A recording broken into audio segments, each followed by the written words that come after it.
Friends, welcome to the webinar organized by Society for Information Research and Studies. So today is a Sunday morning, and everyone are presently here with the fresh mind, and you have to hear for learn something.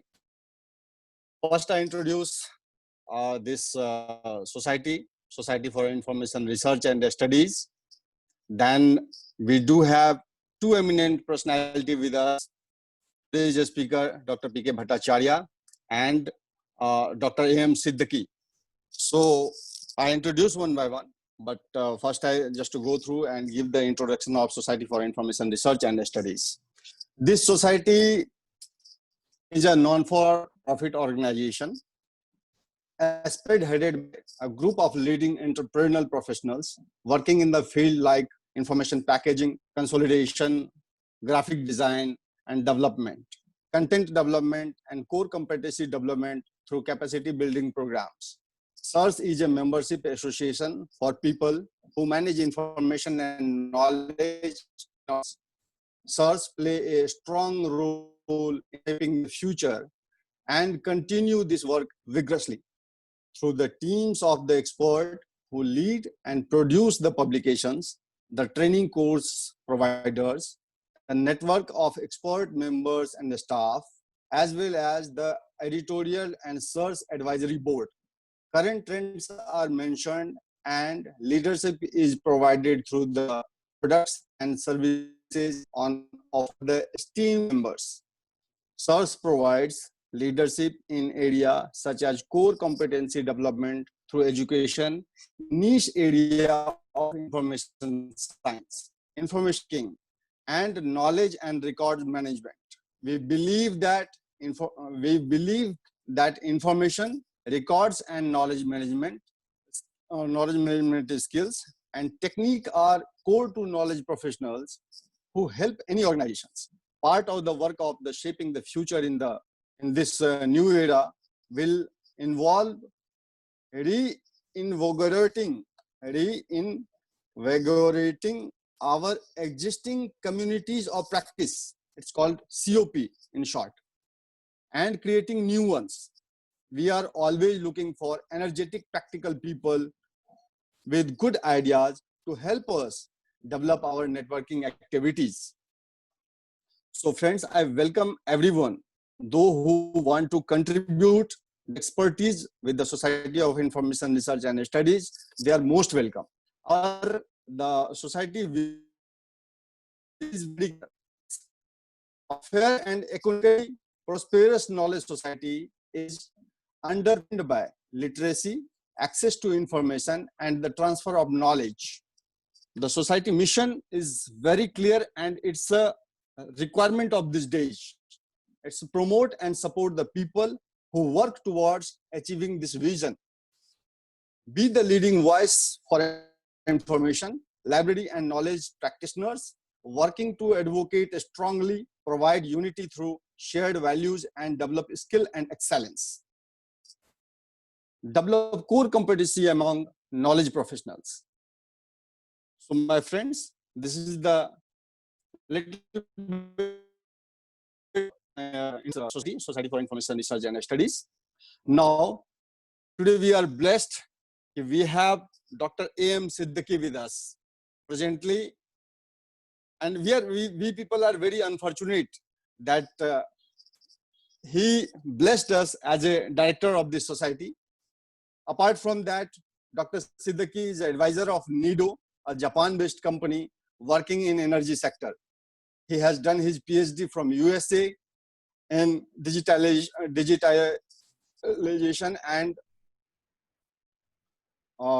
that subject area is digitalization basically. And yeah, I'm not an appropriate person to give the introduction of Dr. A.M. Siddiqui. ये सूरज को दिया दिखाने वाली बात जैसी होती है. So I request Dr. Siddiqui to say a few words towards our society, toward the mission of, toward the future of our society and what we are going to do. Thank you, Dr. Siddiqui. I welcome you to the platform.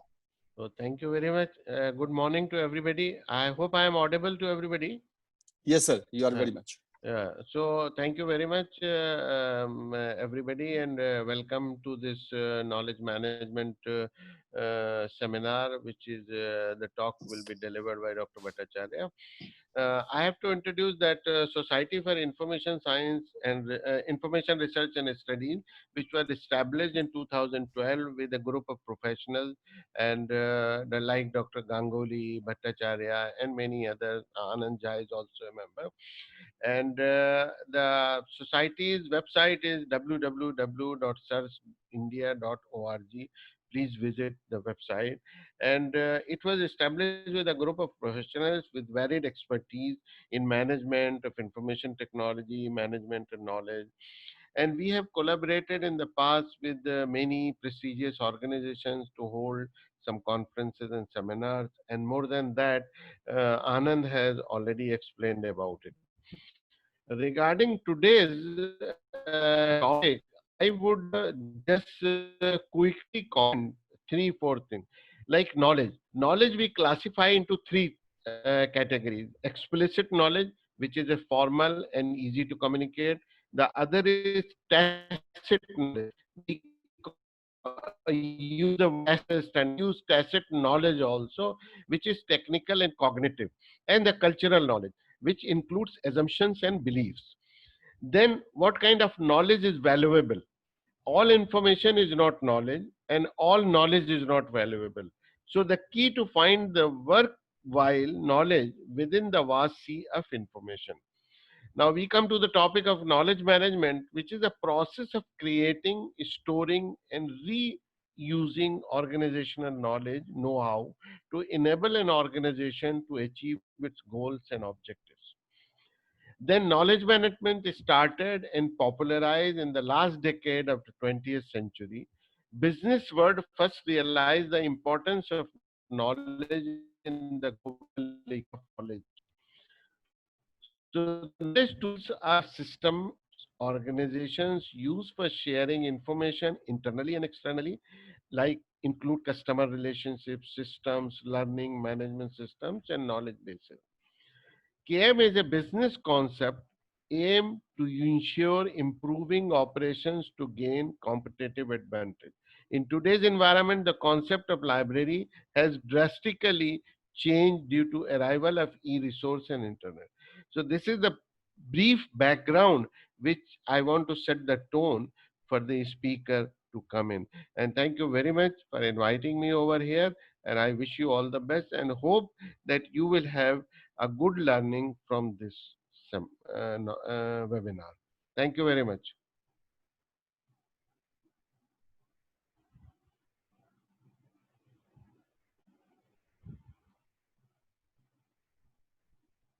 Anand, please unmute yourself. Unmute yourself, Anand. Yeah, sorry, sir. So thank you, Dr. Siddiqui. As per Dr. Siddiqui said, this is the platform for learning. So I request all the participants. I know though some people are very senior to me, and some students are there. Some professionals are from abroad also. So I request each and everyone, please maintain the decorum.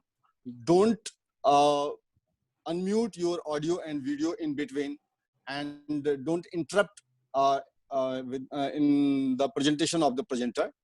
And yes, of course, you may put your question in the chat box. It's a valid question in the chat box, and at the end I will give the opportunity to interact with the speaker one by one also. And yeah, most of the people are asking for the certificate. So as you go with the flyers, so all the certificate rules and regulation are mentioned over there. So now I don't delay much more. I directly introduce our today's speaker, Dr. P.K. Bhattacharya. Dr. Bhattacharya is Fellow and Associate Director, Knowledge Management Division, TEDI, the Energy and Resource Institute, New Delhi. He specializes in knowledge management activities in TEDI through knowledge organizing and analysis, service innovations, database management, and editorial activities. Dr. Bhattacharya functions as head and coordinator of Environmental Information System, it's called ENVIS in short, on Renewable Energy and Climate Change Project in TERI under the Ministry of Environment, Forest and Climate Change, Government of India. The center is engaged in the area of conducting research and survey on clean energy promotion and environment protection, environmental data collection and analysis, green skill development and village sustainability through community development. Besides, he is engaged in the number of other survey and international research projects in TERI. He is also a regular contributor to online courses and EPG Pathshala and SWAYAM project under the Ministry of Human Resource and Development. His recent interest area include research, data and analysis, knowledge management and its implications, implementations in TERI and IPR issues. He is editor of the TERI Information Digest and Energy and Environment and World Digital Library and International Journal, both published by the TERI. This is the very prestigious journal in the field of library and management science, my friends. Apart from that, Dr. Bhattacharya has organized and presented his several training workshops, international conferences. You must know about the ICDL. So he is the in charge of the ICDL with Dr. Shantanu Ganguly and his team, and is a member of a few professional societies. He published over 35 research papers, 5 books chapters, and several bibliographies. So this is the very brief introduction about the Dr. Bhattacharya. I know apart from that, he is doing a lot of projects which help to development of the library information science professionals. So I request Dr. Bhattacharya, please take over and start the today presentation. Dr. Bhattacharya, please. Thank you, Anand. I hope I am audible now. Yes, sir, you are very much. Yeah, Yes. very good. Now, while Anand has already, clarified that, today's program is how we are actually going to do today's program. But let me first, give you a brief understanding why knowledge management is very important these days. Now, I have put couple of, slides in between in our knowledge management discussion, but let me give you an understanding that it's not a very robust or techno savvy person can only do knowledge management. You yourself can do. Many of us, or rather junior colleagues who joined TERI or interacted with either me or my colleague Dr. Ganguly, who is also present today. So basically, what exactly we do there, we train them and ask them to do some part of the knowledge management activity. So slowly they learn. And you being in the profession for so many years, or you being in the profession as a already as a senior or middle level professional, can do much better than my junior colleagues who joined TERI. So as a result, knowledge management is nothing of very coveted area where we cannot get into. So having said that, we need to know why knowledge management is very important. You must have seen that in recent years, or rather recent months, since COVID has forced us to a forced lockdown. So we have actually faced many problems, and those problems could have easily been resolved. As a librarian, we face those problems, and those problems could have been resolved easily by knowledge management system. So this is an important tool as on date. So we will learn more about this, and my today's presentation will be based on these 4 areas. That is, we will understand KM, and in the context of COVID, why it is so important. We will learn KM basics, how KM should be implemented, and how it is helping TERI's research activities. Now, let us first the top 2 points, I have kept these in a different color. The reason being, these two are facts that COVID-19 has forced librarians to work from a remote spaces. And believe me, my friends, even if it is not today, but in years to come or months to come, you are not going to see all people coming and delivering different type of library services from your library, and all users coming and actually using your libraries like before. So this is a irreversible change has happened, and we have to justify our presence, and we have to adopt these changes, and accordingly we have to change ourselves. So it's important that we should understand how to work from a remote platform and still being effective and efficient. Service innovation is therefore become a key today. Now, service innovation itself is a chapter, and it's a long way to go in excel over service innovation. Today, what is you call as a innovative services, tomorrow it becomes very popular and very general services. So you have to continuously innovate yourself, and accordingly you need to know how exactly these kind of services to be regularly developed. Now let me put forward this question before you, that we librarians are only affected as part of COVID. Is it true? No, this is not true. Our users are equally affected. They are also post lockdown stage, or some of them are coming or some are not coming. Means a hybrid situation is there. Some are working from remote, some are working from office. So as a librarian, you need to help both. Now when you need to help both, is your digital library services is enough only, where we are actually keeping all our documents, and we are asking, rather on a passive mode, people to get into those digital library and download whatever they want? Is it the thing what exactly users are expecting from a knowledge organization like a library, or they are looking for a bit more? Now if they are looking for a bit more, how do you respond them? Are you prepare yourself for that, or do you think that you will be able to do this kind of thing? If not, so then this is the time we have to think, and we have to change ourselves. Collaborative work, organization, decision making, can we play some role there? Can we help our users there? So these are some questions you have to ask yourself.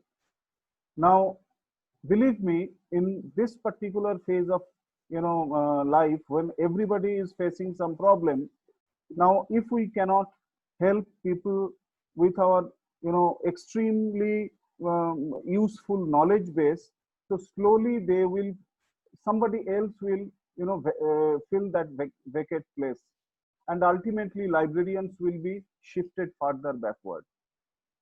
So knowledge management has to be used as a tool where you can capture valuable knowledge.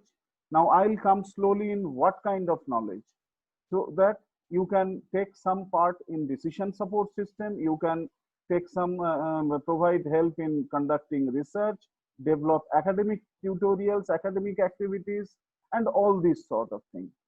And these are basically all can be managed and provided to people in a hybrid situation, from a remote platform, and from a remote user as well. Now let us first identify what is KM Basic. Now, as Dr. Siddiqui was mentioning, not everything is important.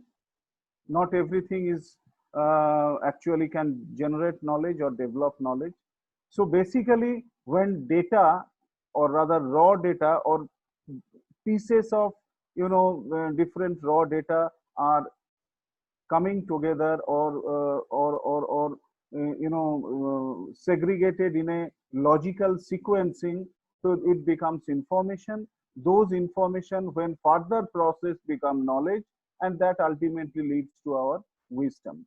So application of known information is a prerequisite of become knowledgeable and knowledge. So knowledge derives from minds at work. So that's basically Davenport and Prusak has also mentioned. Now, when you come to this particular slide, you can, in fact, I have borrowed this slide from my fellow colleague Dr. Shantanu Ganguly, that knowledge is basically something which actually put you a step forward and providing you a learning or help others to learn so that they become much more advanced and always have an edge over others. So that's how we differentiate know, edge. Knowledge can be, as Dr. Siddiqui was also mentioning, tacit, explicit. Tacit knowledge resides inside our mind, and many of you are already aware of these facts, so I'm not putting much time there. So this is totally a personalized belief, self-belief, ideas, whatever there inside your mind is tacit knowledge.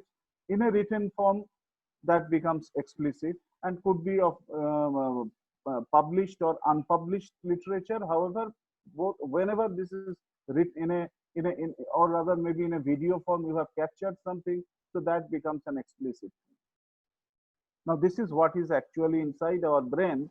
Tacit knowledge resides, and not more than 5% are coming in the form of explicit knowledge. Rest all, that's what Dr. Siddiqui was also mentioning, that experience, your thinking, your competence, commitment, whatever activities you did, or your lessons learned, everything remains inside your mind.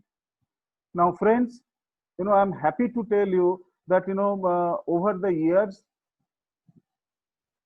we have generated a lot of knowledge in TERI, and we have developed knowledge management for TERI.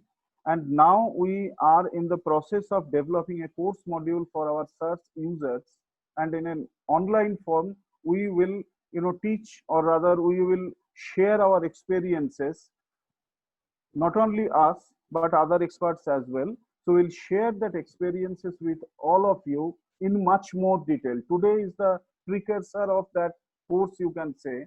So this course we are hoping to start from August onwards, so that this tacit knowledge which actually resides inside us, so they come forward in more explicit form for you, so that you can learn many things. Now knowledge management has some benefits, both tangible and intangible. Now intangible benefits, what kind of thing? So it actually, since one stop shop is created, so it's actually saves time of your search. So as a result, when time is saved, so as the cost. Project lessons learned when you put forward, so that actually helps a person or a project investigator to do not conduct the same mistake while conducting research or taking a business decision. So expert tracking systems you can create it. Training expenses can be reduced further, because many of them are many of the people can self-learn themselves. So these are business intelligence is other things. So that is a next step, but that is a tangible benefits. Similarly, several intangible benefits are there, like quality of decision making, because you are now informed much more. You are learning much faster. Your accelerate rate of become self-sufficient. Improved degree of collaboration. Similarly, several intangible benefits you can see as part of knowledge management system. Now everything is coming in our mind is how do we start KM system in our own organization. So basically, there are several issues there in the KM implementation in an organization. We'll take one by one all those issues. Now, first of all, you have to understand that, it's a strategic move from organization's point of view, or from a, country's point of view, from a state's point of view, that, strategic knowledge management needs should be there. If such needs are there, so then it becomes comparatively easier for you to, initiate the process. What you will do then you have to actually find out what exactly your organization need and what is existing. So where is the gap? So that is the knowledge gap you have to determine and close that gap. Now, how do you close that gap?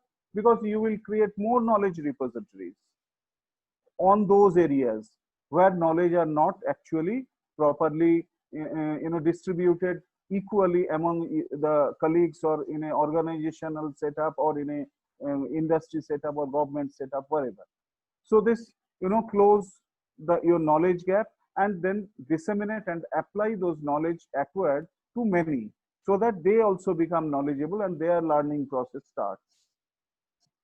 Now this is a 5WH model. So where exactly whom to start? So that actually was the queries we are asking, that whom to contact to get any and give help. Means you have to know your stakeholders who are actually will be using your knowledge management system, and what should be done with those informations, how they will be using knowledge. So accordingly you will keep your information or your knowledge item ready in the knowledge repositories that you will be creating. Information to share with whom, to store information, where exactly you need to store information. So as I was mentioning repeatedly, that there are knowledge repositories you need to store, where you need to store, and that's what is accessible to people. Now there could be access control also. Everything you need not to share to everybody. So whom to share, what to share, so that can also be developed. Then why such information is useful, that you need to inform people. And then how to find those information when needed, means how to use the system, how to add more data in the system. So that's the COP model what Anand was mentioning. Now let us start understanding how is KM implemented in an organization. So in this particular thing, I'll take you through these points, like what is role of a leader, because every KM system needs a leader. That leader could be the senior top management, or he can delegate this duty to a person, maybe a librarian. Then plan and strategically you have to develop your system. Then everything comes at a cost. Either it comes through manpower cost, or through some system you have to procure, or some tools you have to purchase. So that is basically a cost to your organizations. So that's where actually KM ROI needs to be calculated. ROI is return on investment, needs to be calculated. Then guidelines and barriers of such implementation. What should be the feature of such platform? What technology we should use, and how do you measure effectiveness of such system? Because that's ultimately is related to KM ROI. So let's go one by one. So KM leader is a person who will actually the main forefront person who will ask people to start using KM system, and who will actually tell each one of you that how exactly each one of the stakeholder in the organization, what way that can benefit you, and with a team, with a individual, with an organization perspective, how this KM system is going to benefit you. So means a clear communicator. A clear communicator. Now, the leader cannot do everything. Leader needs a team. So a team will be formed as part of KM team. So that can be the library professionals headed by a senior librarian, or maybe even your library committee convener could be the, or head could be the, KM leader. So that way you can also think. So basically here what I mean to say that either the top management or anybody who is delegated, so that those people will be able to, put the, now when comes to the knowledge leadership, when come to the knowledge, leadership thing, so you will find that create and a climate that supports learning is one of the important job of a leader. Support individuals or group level learning, and acting as a role model, and orient people for, knowledge management system. So all are part of KM knowledge leadership's role. Now, any knowledge management system has three specific, building blocks. Now, when you say these building blocks, so building blocks contains the content part, what would be there in different repositories, which repositories you need to develop, and how those information can be collected. Then people. People is basically all those people who will be using or rather submitting their knowledge in the, knowledge management repository. So they are basically, the person. Either the library professionals will collect those information like we do in TERI, or maybe a people, identified people, or all people as a community of practice will, support this organizational activity from their respective areas, and will, put document in the repository. So that's how people are getting, engaged in the KM system, because they are the developer of the system as well as user of the system, both way. And then everything can run successfully when there are systems are, running fine. So there are so many processes are applicable there. So infrastructure and those, system driven processes need to be, workflow management, all those things needs to be, developed as part of KM activities. Now, when you come to the model, how it actually, operates in a knowledge management life cycle. So knowledge are actually created. First of all, once those knowledge are created, so they are coming into your different repositories. So they become explicit knowledge. Now, thereafter, this knowledge are getting shared to many, to social communication through using social media platform, collaborative learning platform, one-to-one, or even other technical communication facilities. So you are sharing your knowledge to many people. So then those knowledge actually, when you are sharing those knowledge, you need to structureize them. So you require to map those information from different parts. For example, let me give you an example. Now, one project report needs to have several metadata.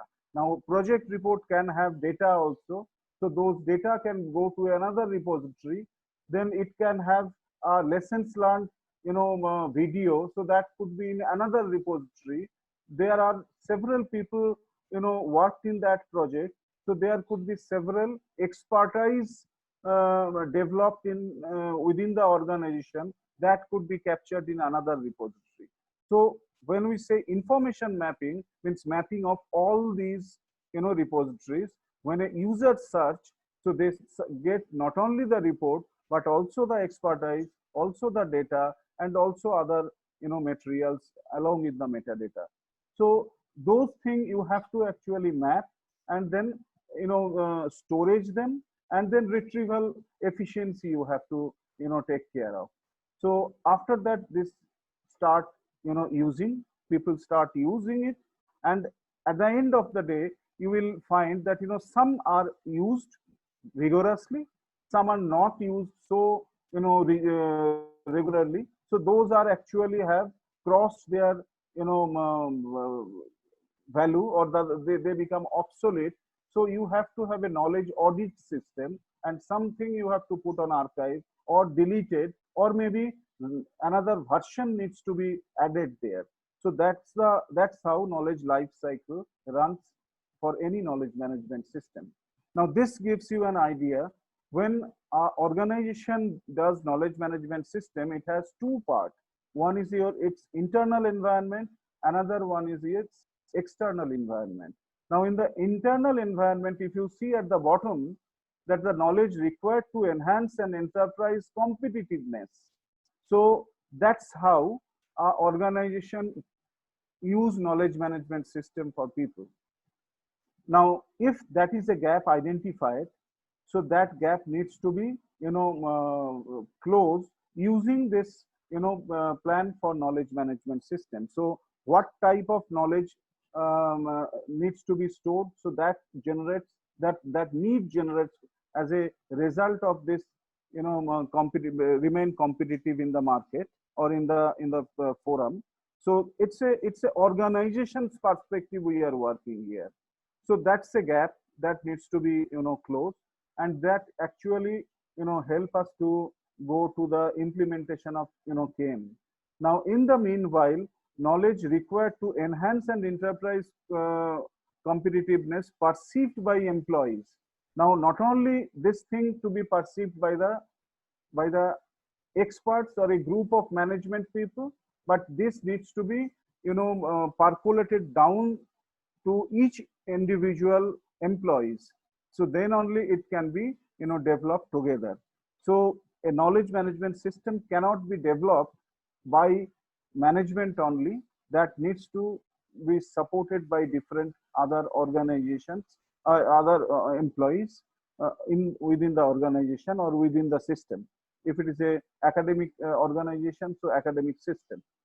Now in the external environment, cost, quality, time, and the flexibility of putting and knowledge and putting information and then getting it out from the system and resubmission, all those flexibility needs to there. So basically that creates a culture, or that creates the overall system workflow of a knowledge management system. Now let me come to the ROI thing. Now as you can understand, an organization needs to invest both in terms of manpower, in terms of different infrastructure, means hardware, as well as some software tools also. Now this could be into many lakhs, depending on the kind of knowledge management system you want to develop. For a very small KM system to begin with, it doesn't take many lakhs. But when you are actually putting this KM system as part of your organization's decision support tool, so then definitely you need to create more repositories, more features, and etc. will come as part of that, and as a result, cost goes up. Now this particular graph actually we have done in TERI to understand that how cost and benefits, where exactly risk for an organization is there. Now if we see that in the lower part, you say percentage of employee who are actually taking help of or use of knowledge management system. So if we start in 2020 with 50% of people are using KM system, so it will, in the 6th year itself, you will basically become break even or beneficial. Now if you're, so that's what we are thinking, that only 5% are actually increasing use of knowledge management system. But if it is usage increases rapidly, so this 6-year gaps could be met in 3 years, and this curve will be much more, that is, the slope will be much more steeper towards forward direction. But what happened thereafter? Thereafter, with every passing year, you are actually generating more revenue, saving more revenue for, or providing more benefits for organization. Now coming to the other part, so what are guidelines for an implementation system? Assess the organization's culture. Now here culture means you need to know that how exactly an organization actually will respond towards knowledge management system. Accordingly, you have to increase or maybe modify or monitor your knowledge communication process. Then identify stakeholders, their overall needs. So you have to carry on a quick survey or rather regular interact with your stakeholder to know their needs, and then determine what knowledge types you will actually capture. There could be 20 types of knowledge you need to capture, but there are 3/4 knowledge type which are very crucial and can give you a quick place within the organization. So I'll go on with for only those 4 types. Thereafter we'll in this next phase or in the next phase we'll start adding more, and that actually will reducing your ROI also, because in the initial days if you are not spending much, and as the more and more employee are taking part, so you are putting more, so that's how it can increase. Determine whether the knowledge current, where exactly you can get knowledge, means who are the knowledge custodian, and determine how the knowledge is created and what for you can use this knowledge, and select a specific area and actually start there. So these are some guidelines. Actually there are several barriers. This is a time consuming the project. People sometimes are busy, came people are not putting a lot of documents. Temporary project teams actually work, thereafter they go, and as a result system doesn't actually after taking off it cannot maintain its quality. Then information overload means garbage in, garbage out, that we are saying here.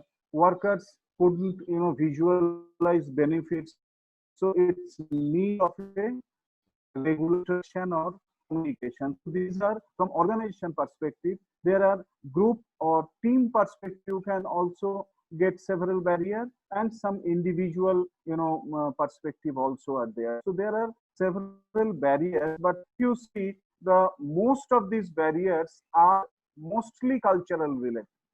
So if you change the organization culture, 90% of your barriers are gone. So it's important that for any knowledge management system we have to do. Now there could be many features. So I have listed many of the features that we are actually putting in place in TEDdy's knowledge management system, but there are several such pictures are there. Sorry, attributes are there, means features are there, that features actually people use as part of their KM system. Now, when you come to the technology choice, you have to know that you are identifying knowledge that you can have data mining tools, use text retrieval tool or discovery tools, or manually you can also identify. Then create. So how you will create knowledge, maybe through different type of discussion, maybe one-to-one discussion and then recording them. So those kind of conceptual mapping, like example I have given you, that one particular project report can have several components, so that you have to conceptually map. So thereafter from there you collect and codify those knowledge in the form of a metadata searchable form. So then knowledge database or repositories are created, and then they are actually getting properly distributed to different system. Now here where you are creating repositories, these repositories you can even create in GSDL, or in your DSpace, or in SharePoint, or many such tools are there. So important thing is that how you are helping people to get those disseminated knowledge items, what kind of features you need. Based on that your technology actually is dependent. Now if you see the kind of technologies are in place, so Microsoft SharePoint is in the front runner. This is a Gartner report in 2010. So since then Microsoft is leading the KM platform creation, but there are several other organizations. Some are already stopped also KM business, but there are many organizations are definitely coming there, and you can use any of these platforms. There are low cost platform as well as high cost platform. Now we have chosen in TERI, we have chosen SharePoint as a platform because of a distinct advantage of platform over product, because of our nature of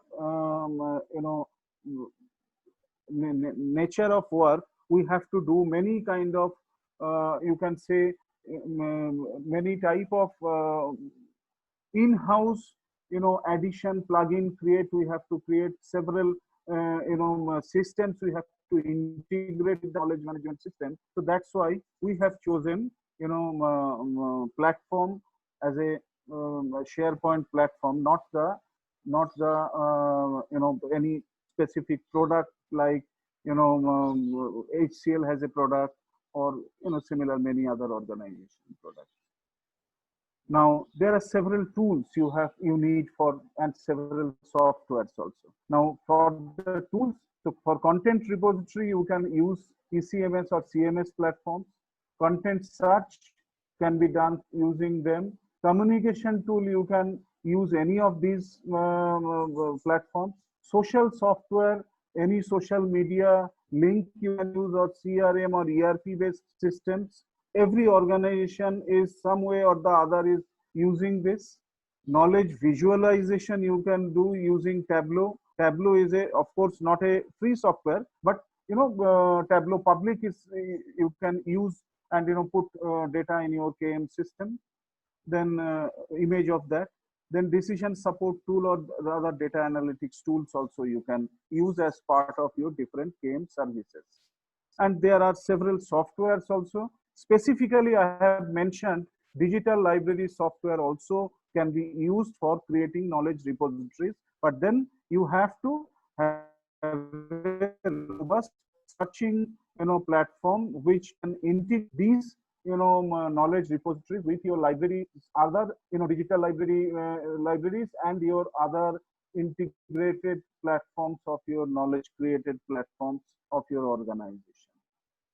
Now you can measured on these line, like how much this is motivated, how much time got saved, how much professional personal learning has happened. So all these things can be measured using this matrix. So as you can understand, there are so many things to learn. So that's why we, in the course I was suggesting, so we will be taking each one of this in different days, in different sessions, for those who are interested for a more learning activities.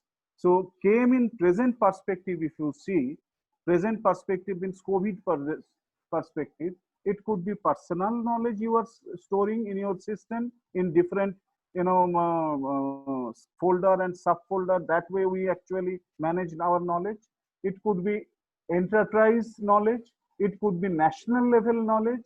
Like very recently I saw there that our government are creating portals for Swachh Bharat mission, for your water sector, for even land degradation, for several other areas. So it's a national level knowledge portal are getting created, and then international knowledge portal like GDLN, GWAVE, that kind of portals are also there. Now all these portals are some way or the other, or rather all these knowledge management system some way or the other catered to either your business, if you are a business organization, to your business environment. It can actually impact to research environment and also the academic environment. So this is how knowledge ecosystem is actually placed these days. And I know many of you are coming from either research background, or from a organization which is having a academic setup or maybe business setup. Now KM can give, or library information professionals in these organizations can create lot of supporting tools for their organization. So I have given only a few, not in detail, but we can definitely discuss under each of these categories separately in a much more elaborated discussion someday. Now, what I am doing basically in the research thing, since our organization comes somewhere in this cross-cutting area of all these, so but we call it as a research organization. So that's why I am taking TERI scheme as a case study quickly, and thereafter we'll open this thing for discussion. Now, knowledge generated in TERI through different projects, project tools, data sheets, white paper, many things are created, and we have to capture all these knowledge. Now, this is what basically we want to do as a knowledge management. So many repositories are getting created, and this PMC stands for project monitoring cell. So it actually support us, our human resource, they support us, ERP system that support us. So our e-library and different library systems that is supporting us.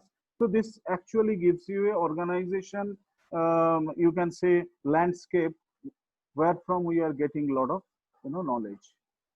Now, when you have so many things to do, there are many activities you have to do, and several type of problem solutions comes up for creating those institutional repositories and managing them. So these are a you can say in a nutshell, these are the different steps we need to follow, and so that rewards, recognition, stimulation of, so that motivated people can come up, some process speed up happens, cross functional divisional work gets promoted. So everything you can get in a nutshell. So these are the activities we do. So I'm just showing you what the all type of project related repositories we create and maintain regularly, and document management system we have in place with metadata collection approach, system driven approach. We have system workflow process. We have automated task management is also there. Now this is our present knowledge management home management portal. So these are the repositories already in place, and many are coming. Maybe within a month's time, those will be added. So you can say that we are actually capturing different videos, project learn, so somebody is sharing it through video on that particular thing. So then reports, proposals, articles, so they are getting upfront. So people can search it also, and can actually getting all those reports also.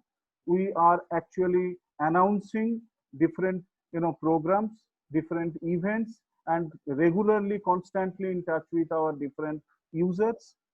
And every user, like for my divisional work, every user actually can see their own contribution as well as their divisional contribution as well. Now, these are some examples how these repositories have been created in SharePoint. So these are different repositories I am showing you. Picture libraries are there. So this is integrated with our CV system, integrated with our digital library, where in Greenstone Digital Library we have developed this. So it is integrated with that. Different e-library books and reports we created, it is integrated with that too. Now here I'll stop, and I'll ask for if there is any question, we can discuss some more discussion then thereafter. And I'll request my colleague Dr. Shantanu also be on board, because collectively we can probably resolve these queries and discussion.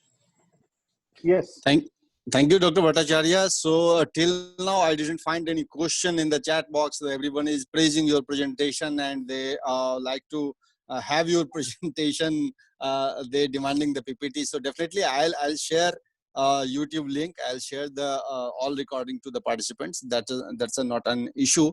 But yeah, of course, I cannot complete this presentation without the few words of the Dr. Shantanu Ganguly. So I just invite Dr. Ganguly to come and highlight some relevant issues.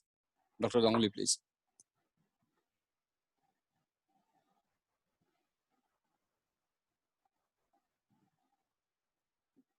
I think Shantanu is not present probably.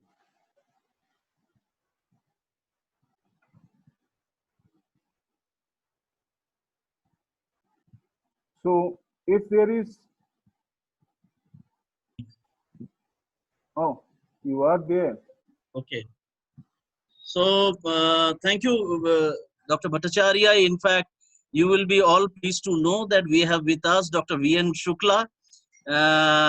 He is the director technical from the Election Commission of India. In fact, when he found that we are going to make a presentations on knowledge management system, so immediately he pitched in. So he's an old friend of us, Dr. V.N. Shukla. Thank you, Dr. Shukla, for joining us for this particular event. Yes, thank you, Dr. Well, Shukla. so Dr. Bhattacharya has covered a lot of things on the knowledge management system. I think what I can submit here is that, see, the knowledge management system was not built in a day. It has to start from somewhere, or for me, you have to find out the scratch from where you can start into that. That is number one. So probably in our case also, we started, we had a lot of, success and failure is available with us as far as knowledge management implementation is concerned. Like, for example, there was a time when we used to use a platform called Lotus Dominoes. We struggled with Lotus Dominoes for almost 10 years. And after that, we find that there was a lot of obsolescence has taken place. The platform is not available. The programmer is not available. And it was a very costly affair to have the product of Lotus Dominoes and all. So, and it was, people were not able to access. It was almost like a black hole because people are putting a lot of resources, but it was not coming out. So Gigo was not there. So what ultimately we did a complete survey, because end of the day, it is our end user who makes everything most important thing. You have to address the requirement of the user, what our users, and we, in our case, it is our 1200 research professionals across the globe who basically access these resources. Those who are basically bona fide of it. It is only meant for the intra-organizational. Now, so we did a lot of study, and that is what Dr. Bhattacharya was studying, that lot of, platforms were there. Like, for example, OpenText, Hummingbird, and, Autonomy, where we found a lot of things. We have done as what is called as CMM, Capability Maturity Model. We looked into the capabilities of each and every platforms like that. And when we have got very deep into it, we found that each of these platforms have their own features, attributes, and facilities. But most of them are on product. In fact, while segregating them based on our CMM model, we selected Autonomy. Autonomy was the best. But the most problematic part was that Autonomy is a platform which is a product, and every time when you have to do a customization, you have to shell out a money. So it was a big problem for us. Then when we went back to the Gartner report, we found in 2010 that according to the Gartners, until today, the SharePoint, Microsoft SharePoint is one of the best platform for knowledge sharing, knowledge creation, and knowledge co-creation. In fact, you would be all happy to know that Microsoft today has come out with their Office 365 SharePoint.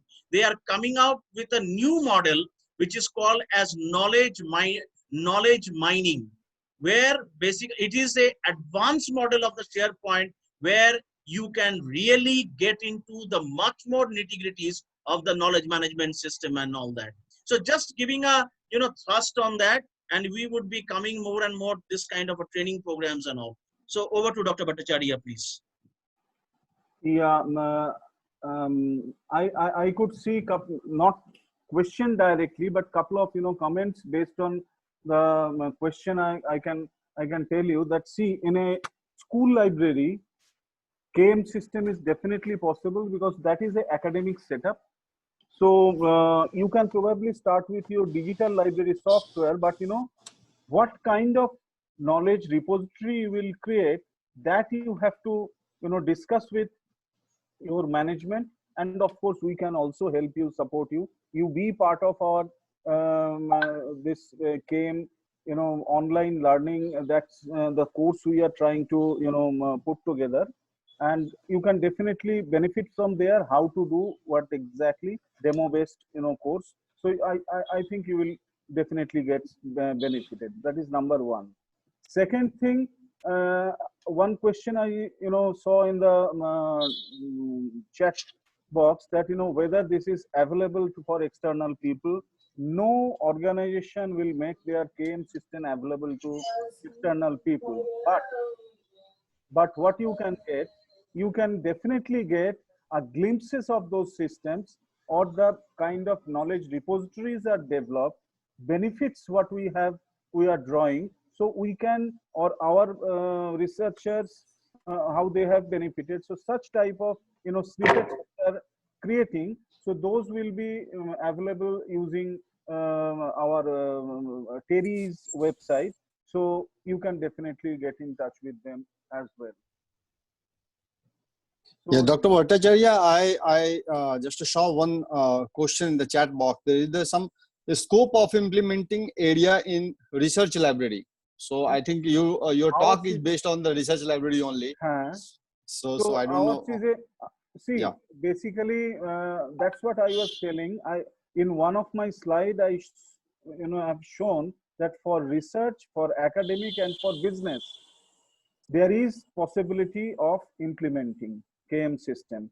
For a research system, you can capture those research outputs, research lessons learned, research map research outputs in form of different repositories. I have given you one example, that is report, research data, research collaborators, research funding organizations, whom you have, what type of other outputs came out as part of that research, like articles, blogs, everything are knowledge items. So you can probably create several such repositories and make them available for your users. Now, most importantly, a librarian should understand now, after this presentation, that everything remains in cloud, and everybody of your organization can access them. And you just imagine a system that your university wants to complete a project. So they, whatever they require is 4-5 different faculties together. They will share their own experience and create something. Now, after sharing that experience, if a sixth person as a project member wants to join that particular project, maybe after a couple of months, so how can library help? If library captured that discussion, like today what we are capturing and putting it in YouTube, similarly, if you can do that, so the sixth person who joined after a couple of months can easily know the proceedings and can be on board without wasting much time. So that's what I show one of in my slide, that it actually reduces people's learning process. So several way library has to think differently. It's not only the digital library which is important, that actually provide access to people, but people need more under this lockdown stage.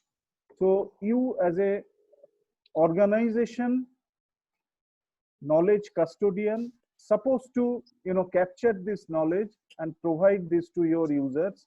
That way you will definitely gain more visibility and mileage within your organization. Yes, sir. There is just two questions I just want to put on in front of you. Knowledge management for medical libraries. There is any tools for the such tools for the medical library? See, for medical library, there is one tool will be used. Then for scientific library, another tool will be used. It's not like that. You have to customize that tool as per your requirement.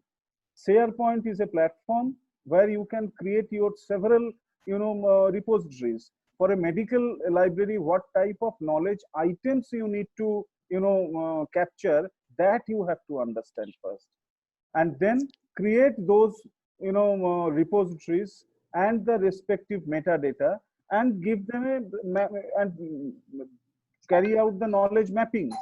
So that's what is important.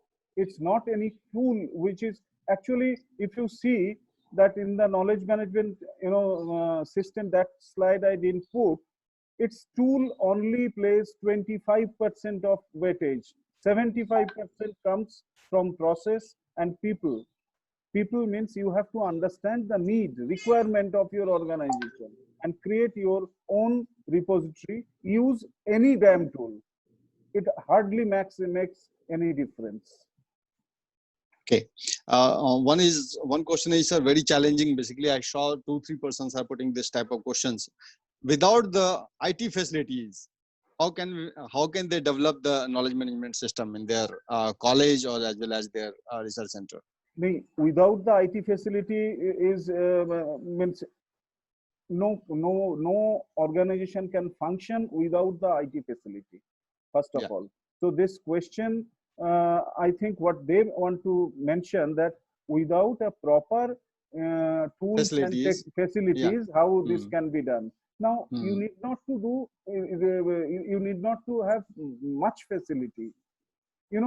If you have one system, and if it is in, it can, push your content in cloud, so it can easily be done. What my, understanding about the system is that, you create any repository in your DSpace, which is free, or in GSDL, which is also free. But important thing is that you have to come out of that, mindset that I will create repository for books only. I will create repository for journal articles only. No, that is where we are lacking. That creates a digital library. But here you are creating something different. You capture the, there are, that like Zoom, this particular, that has 40 minutes, discussion, you can capture anytime, free of cost. So capture it and then give it a metadata and put it in your, digital GSDL software. So it's, what is important is that you have to think out of the box.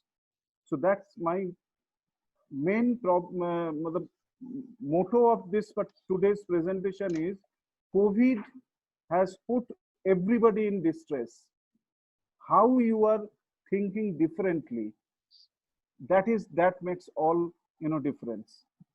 So it's not that you do not have any expertise, not that you do not have any, IT facility.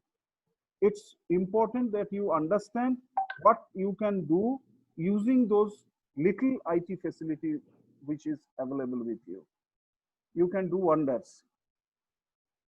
Shantanu, if you want to tell something. So yeah, definitely I call Shantanu later on. So first of all, thank you very much, Dr. Bhattacharya. You are tackling all the questions very elaborately, and I hope everyone is enjoying this session. So we get a lot of comments in the chat box. So it's a very informative, excellent presentation and all. So thank you so much, Dr. Saab. And yes, there is the few announcement we do have for further program. So I must call Dr. Shantanu Ganguly for the announcement of the next webinar and next program, which are very, very, very informative to and very important to attend all of us. And he is giving formal vote of thanks to our participant as well as our today's speaker. So Dr. Shantanu, please come. Okay, thank you, Anand. Before I conclude, just there is one thing which Dr. V.N. Shukla has asked me to mention here, that is about semantic metadata tagging. See, for example, yes, it is very important as far as the knowledge management is concerned.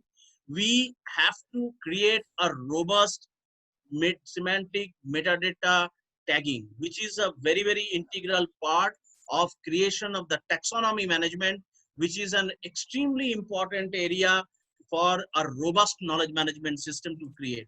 So the first and the foremost, when in the initial stage we thought of that, when we are going to have a very strong knowledge management system for our TERI researchers, what we thought of that we have to create a very strong uh, a kind of a taxonomy management using semantic meta tagging.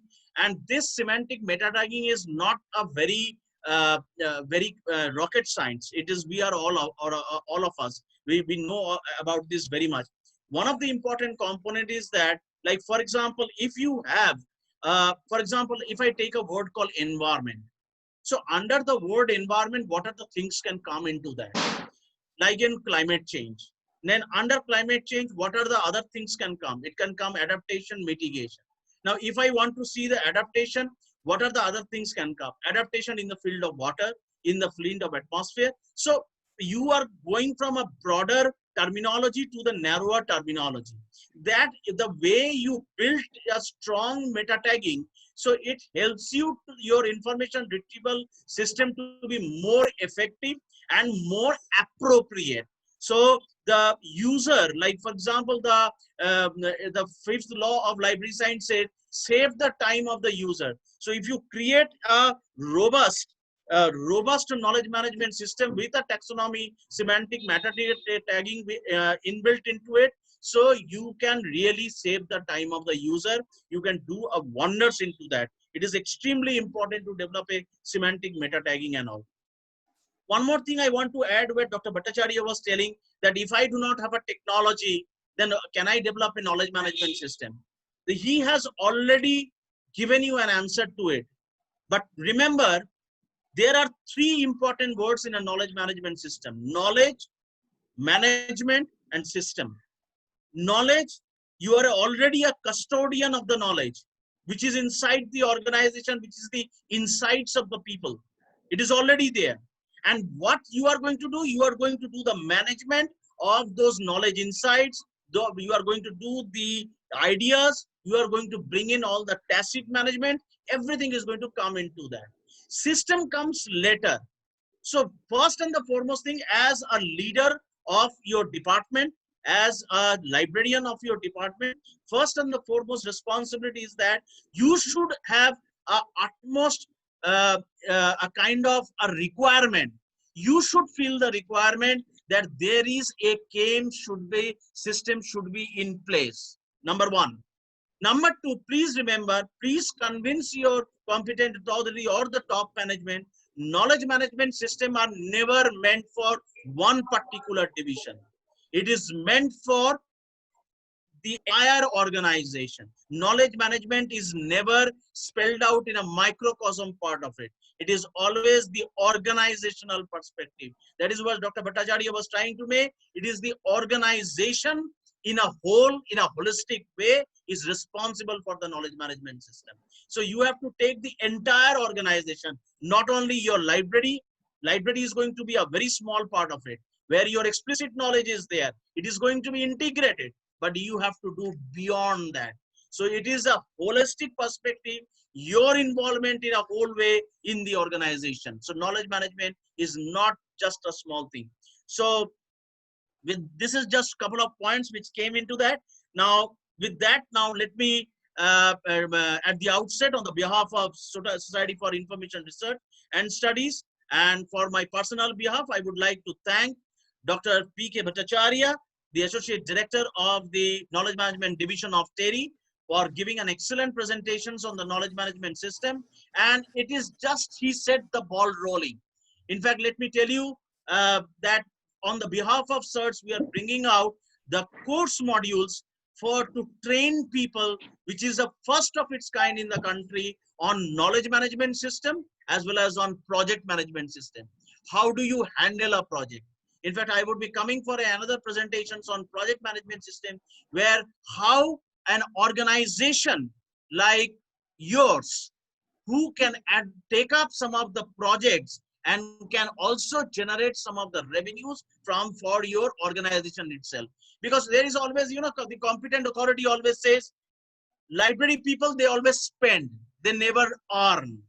Whereas you have a capacity, you can showcase the capacity, how you can make something very unique, very interesting to earn from the market also. It is maybe a very minuscule amount, but it will add a lot of value to this. And we are coming up such kind of programs on knowledge management system as well as on project management system. So thank you, Dr. Bhattacharya, for you setting the ball rolling. I would also like to thank Dr. A.M. Siddiqui. Dr. A.M. Siddiqui is one of the pillars of this Society for Information Research and Studies. He is one of our, what I would say that he is one of our great person who is spearheading the entire movement of research in the country. And he comes out with the and we would be also, I think Anand forgot to say, he is the first person who developed his entire thesis on digital library, and he is the student of Gary Marchionini.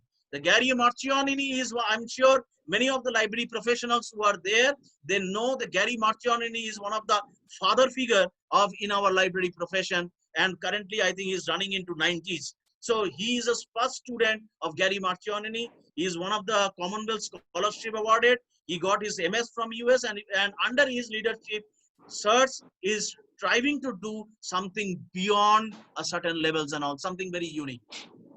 And the another component I would like to mention, from 4th July onwards, please mark the dates. From 4th July onwards, we are going to start a virtual summit series. Now, this virtual summit series is going to be on very, very interesting topics. This virtual summit series, it is going to be done by a trainer from Microsoft. I am once again repeating, a trainer from Microsoft is going to develop and showcase you that what are the Microsoft tools which are available with you only in your computer system, but you are not aware of it. You don't have a practice of it. So she is going to showcase a very close friend of mine. Her name is Pranjali. Pranjali is going to show you, she is one of the top most academic trainer from Microsoft. And I am also going to be a part of it that. So we are going to give you a complete showcase that how Microsoft different product can do a tremendous, can increase your productivity of work in your organization, and with a very small capsule and all. Number one, that is one component. Second thing is that she has kindly said that once you have taken a training, it is going to be a complete 2 hours packed training. So you have to sit with your laptop and all, no mobiles, only laptop you have to use, and we will be using a different, probably a different platform. So, and once you are doing it, she is going to make you a member of the Microsoft education community. It is a Microsoft education digital community from where you will get a Microsoft embedded certification. Microsoft embedded certification of that, where you will come, and this will be, it is a summit series, very special, extremely important to increase your office productivity, your work productivity in your organization on different modules which are developed by Microsoft. So it is going to start on 4th, the next one is going to be 11th, and then it is going to be on 25th. So on 3 Saturdays, we are going to do this particular program, and the entire program is going to be hosted by Society for Information Research and Studies and the Moving World, which is co-hosted by Moving World, that is headed by Mr. Anand Anjani Jha. So with that, I would like to thank all the participants. Please come and join this most interesting virtual summit series of Microsoft training modules. And that is what I want to say. And we also like to tell you that we are coming up with an online course. It is going to be an online course exclusively meant for if you have an interest to develop a knowledge management system in your organization. We are going to come up with a training program, and that is going to be an online training program with e-mentoring, e-counseling, everything would be through our virtual mode. So thank you very much once again for joining it. Thank you. Thank you. Over to Anand, please. Thank you, sir. You had given all the our next program introduced to all the participants. So I just want to say how search is different from the other organization. So we want to basically give you the knowledge, not only the information. That is the motto of the search. And yes, so many people are asking for the certificate. What is the procedure of the certificate? They are they demanding some feedback link and all. So I initially I announced in the flyers. So there is the nothing. If you are the prior registered participant and you attended the webinar, then you have to pay only ₹50. It is the certificate handling charges. So you have to pay and intimate me on my WhatsApp number. It is 9910017177, or you can mail it to us on webinar on searchwebinar.2020@gmail.com. So thank you, Dr. Siddiqui, Dr. Bhattacharya, Dr. Shantanu Ganguly ji, and all our esteemed participants. And a special thanks to Dr. Shukla ji, Dr. V.N. Shukla ji. I heard you once in 2007 in Jamia ISLEEK during the ISLEEK conference. So yeah, your presence is, sir, it's basically blessing for all of us. So thank you so much. I hope we all the participants and with your friends, we will meet on 4th of the July. And I circulated the information by mail, by WhatsApp group, on everywhere. I can circulate the information, and you can get on the search Facebook as well as our members Facebook also. So thank you so much. Namaskaram. Namaskar.